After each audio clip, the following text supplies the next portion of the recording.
आज हम doctor APJ Abdul Kalam की जो कोटेशंस है उसके थ्रू उनके थॉट प्रोसेस को समझने की कोशिश करेंगे।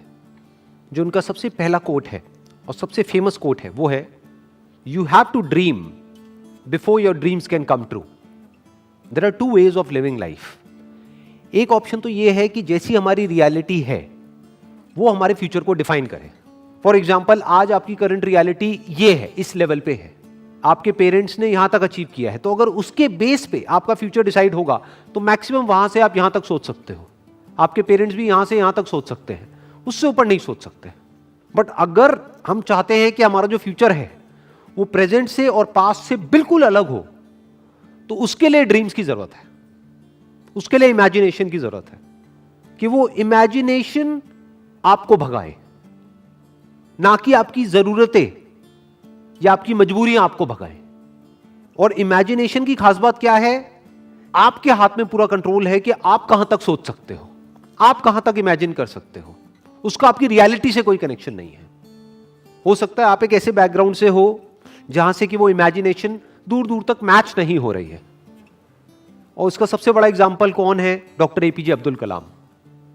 पहले तो एक इतने छोटे से गांव से निकल करके एक इतना बड़ा साइंटिस्ट बनना, और उसके बाद में भी इस कंट्री के प्रेसिडेंट बनना। लाखों करोड़ों स्टूडेंट्स के लिए वो एक आइडल हैं आज भी। अगर जिस बैकग्राउंड से वो आए, जो उनकी रियलिटी थी, अगर उसके बेस पे उनका फ्यूचर डिसाइड होता तो कभी भी वो इसका 1% भी अचीव नहीं कर पाते जो उन्होंने अचीव किया। लेकिन जो भी कुछ उन्होंने अचीव किया वो किया अपनी ड्रीम्स के बेस पर। और अगर ध्यान से उनकी लाइफ को ऑब्जर्व करोगे तो कभी भी उनका सपना ये नहीं रहा कि मुझे ये पाना है, मुझे वो पाना है, मुझे वो पाना है, मुझे वो पाना है, क्योंकि ये सपना तो आपको भिखारी बना देता है। उनका सपना हमेशा से ये रहा है कि मुझे ये करना है, मुझे ये करना है, मुझे ये करना है, मुझे ये करना है, अब ये कर लिया, अब ये करना है, अब ये कर लिया, अब मुझे ये करना है, अब ऐसे कॉन्ट्रीब्यूट करना है, अब ऐसे शेयर करना है।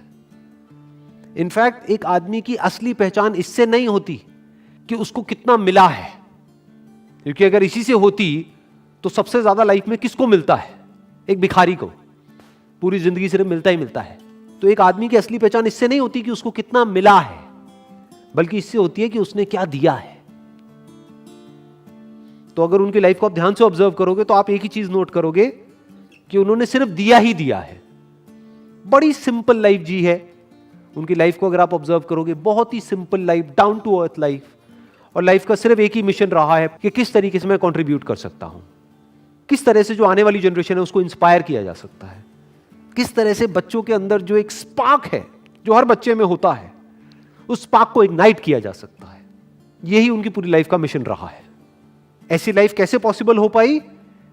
On the basis of dreams, on the basis of imagining the future as he wanted. In fact जानवरों में और इंसानों में सबसे बड़ा फर्क यही है। जानवरों को उनकी जरूरतें भगाती है, उनकी मजबूरियां भगाती है, उनकी भूख भगाती है। बट इंसान होने का असली मतलब यह है कि आपको आपकी जरूरतें ना भगाएं, बल्कि आपकी सोच भगाए, बल्कि आपकी ड्रीम्स भगाए, बल्कि आपकी इमेजिनेशन भगाए। आप फ्यूचर को खुद इमेजिन करो, जैसा फ्यूचर आप चाहते हो अपने लिए, और फिर उस फ्यूचर को क्रिएट करो। That is the power of being human. इसीलिए कहा जा रहा है you have to dream before your dreams can come true. तो मैंने अपने अलग अलग सेशंस में कई बार ये बात बोली है, लेकिन ये बात इतनी इंपॉर्टेंट है कि एक बार और बोलनी बनती है यहां पर। 90% से ज्यादा लोग लाइफ में इसलिए फेल नहीं होते हैं कि वो कुछ बहुत बड़ा सोचते हैं और उसको अचीव नहीं कर पाते हैं। वो इसलिए फेल होते हैं क्योंकि वो बहुत ही छोटा सोचते हैं और उसको अचीव कर लेते हैं, यानी कि उनकी ड्रीम्स होती ही नहीं है। लोग इसलिए नहीं फेल होते हैं कि उनकी बहुत बड़ी ड्रीम्स थी और वो पूरी नहीं हुई। लोग इसलिए फेल होते हैं क्योंकि एक्चुअल में उनकी कोई ड्रीम्स थी ही नहीं। Next quote is, man needs his difficulties because they are necessary to enjoy success. इस कोटेशन की जो डेप्थ है वो वही समझ सकता है जिसने एक्चुअल में बहुत बड़ी सक्सेस लाइफ में अचीव करी हो और जिसने बहुत बड़े बड़े फेलियर्स भी देखे हो। बिल्कुल इसी तरीके से यहां पर क्या कहा जा रहा है कि पानी की इंपॉर्टेंस सिर्फ वो आदमी समझ सकता है जो कभी प्यास से तड़पा हो। खाने की इंपॉर्टेंस वो आदमी समझ सकता है जिसने भूख देखी हो, जिसको बचपन से ही 56 भोग मिला है, जितनी उसकी भूख थी उससे बहुत ज्यादा मिला है। क्या उसके लिए खाने की कोई वैल्यू है? बट जो आदमी 2 दिन से भूखा है उसको आप कुछ रूखा सूखा भी दोगे तो उसकी क्या वैल्यू है उसके लिए, वो सिर्फ वही आदमी जानता है। ऐसे ही सक्सेस का मतलब सिर्फ वो आदमी समझ सकता है जिसको सक्सेस मुश्किल से मिली हो, जिसके बाप ने कुछ किया और करके एक लेवल तक पहुंचा और उस बच्चे को ले जा करके कुर्सी दे दी और वहां पर बिठा दिया। वो कभी नहीं समझ सकता कि सक्सेस का मतलब क्या है। इनफैक्ट सक्सेस को वही आदमी डीपली इंजॉय कर पाएगा और ज्यादा टाइम तक इंजॉय कर पाएगा जिसको वो सक्सेस बहुत ही मुश्किल से मिली हो, जो उसके लिए बहुत तड़पा हो। इसको आप इस तरीके से कह सकते हो कि एसी का मजा एक्चुअल में किसको आ सकता है? जिसने गर्मी को फील किया हो, जिसने गर्मी को एक्सपीरियंस किया हो। जैसे मुझे अपने एक बचपन की एक बात याद है, when I was I think around 8 to 10 years old, तो हमारे घर में पंखे होते थे। तो हमारे एक रिलेटिव होते थे, उनके घर में एसी लगा था। उस वक्त एसी बहुत कम घरों में होता था, आज तो कॉमन हो गया है। मुझे अभी भी एग्जैक्ट याद है वो फीलिंग, जब मैं उनके घर जाता था तो वो जो एसी वाला कमरा था, जैसे ही उसका गेट खोलता था और वो हवा पड़ती थी, ये अंदर थोड़ी देर के लिए बैठने को मिल जाता था, तो क्या फीलिंग आती थी वो मैं ही जानता हूं। That was like heaven on earth. जबकि देखा जाए तो क्या है कि एसी तो है। अब ये फीलिंग क्या कभी उस बच्चे को मिली होगी जो पैदा ही एसी में हुआ? तो मुश्किलों से डरो मत, मुश्किलों को अपना दुश्मन मत समझो। मुश्किलें आपकी एक्चुअल में दोस्त है, क्योंकि जितनी ज्यादा आपने मुश्किलें सही हैं, जितने ज्यादा आपने फेलियर्स देखे हैं, उतना ही ज्यादा आपको मजा आने वाला है जब आपको सक्सेस मिलेगी। Next quote is, it is very easy to defeat someone but it is very hard to win someone. किसी को भी हराना बहुत आसान है। कैसे हराना? चाहे फिजिकली हराना, चाहे बातों में हराना। किसी को भी तोड़ना, हराना मतलब तोड़ना, बहुत आसान है। और विन का मतलब जोड़ना, अपने साथ में जोड़ना बहुत मुश्किल है। It is very hard to win someone.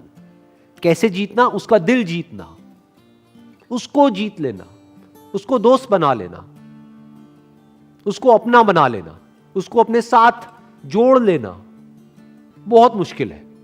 क्योंकि उसके लिए एक ऐसी क्वालिटी चाहिए जो बहुत ही कम लोगों में होती है। क्या है वो क्वालिटी? पेशेंस। बहुत पेशेंस चाहिए। जैसे आपके घर में कोई पौधा है, उसको तोड़ना कितना आसान है। उसको पकड़ो और जड़ से उखाड़ दो और फेंक दो, बट उसको पालना कितना मुश्किल है। रोज पानी देना होगा, ध्यान रखना होगा, कहीं कीड़े तो नहीं लग रहे, तो खाद डालनी होगी, उसको सनलाइट देनी होगी प्रॉपर, ना ज्यादा ना कम। मतलब कितना एफर्ट है। उस पौधे का ध्यान रखना कितना मुश्किल है। बिल्कुल इसी तरह से जैसे एक पौधे को मेंटेन करना होता है, ऐसे ही रिलेशंस को मेंटेन करना होता है। किसी भी रिलेशन को खत्म करना बहुत आसान है, बट उसको समझना, उसके पॉइंट ऑफ व्यू को समझना बहुत मुश्किल है। और मजे की बात क्या है, हमारा जो पूरा का पूरा एजुकेशन सिस्टम है, it is all about defeating someone, not winning someone. उसकी तो कोई बात ही नहीं होती। जब भी कोई बोलता है कि मैंने टॉप किया है, इसका मतलब क्या? कि बाकी सबको मैंने पीछे छोड़ दिया है। देखो मेरे को ये मेडल मिला है, गोल्ड मेडल मिला है। क्यों? क्योंकि मैं रेस में फर्स्ट आया हूं। मतलब क्या?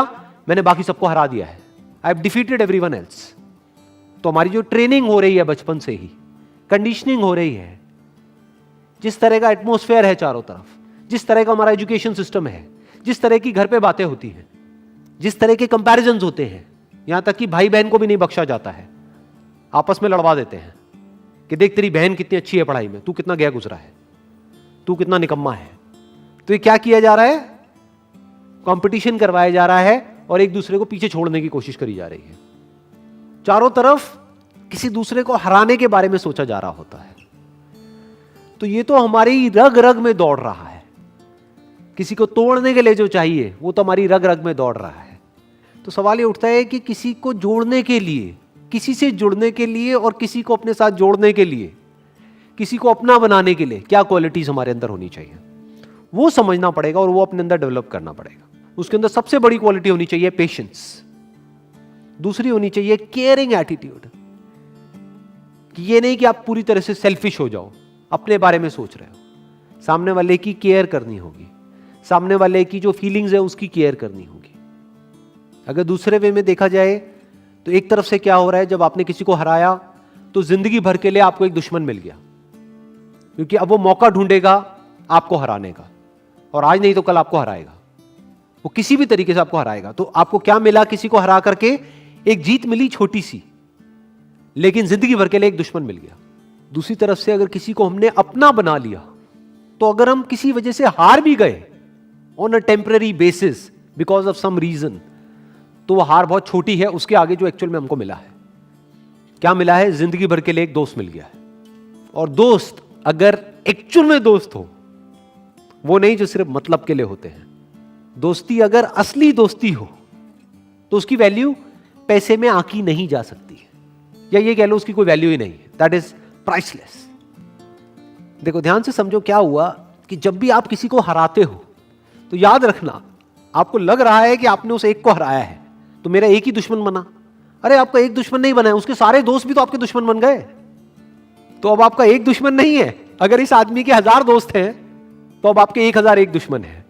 दूसरी तरफ से अगर आपने किसी को अपना बना लिया है या एक दोस्त बनाया है, तो यह मत समझो आपने एक दोस्त बनाया है। अगर इस आदमी के 1000 दोस्त हैं तो अब आपका एक दोस्त नहीं है, अब आपके 1001 दोस्त हैं। इसको दूसरे वे में भी बोला जा सकता है कि जिसकी आदत बन जाती है दूसरों को जीतने की, तो पूरी दुनिया उसकी दोस्त बन जाती है। और दूसरी तरफ से जिसकी आदत है सिर्फ दूसरों को नीचे गिरा करके खुद ऊपर उठने की, या दूसरों को हरा करके खुद जीतने की, उसकी पूरी की पूरी दुनिया ही दुश्मन है। आज नहीं तो कल उसको ये समझ आ जाएगा, पूरी दुनिया उसके अगेंस्ट हो जाएगी। और इस तरफ से अगर किसी के अंदर ये क्वालिटी है तो पूरी दुनिया उसके साथ में आकर के खड़ी हो जाएगी। और इसमें सबसे बड़ा एग्जाम्पल है वो जहां से कि ये कोटेशन आ रही है, यानी कि डॉक्टर एपीजे अब्दुल कलाम। चाहे कोई भी आदमी हो, किसी भी रिलीजन का हो, किसी भी कंट्री का हो, सब उनकी रिस्पेक्ट करते हैं।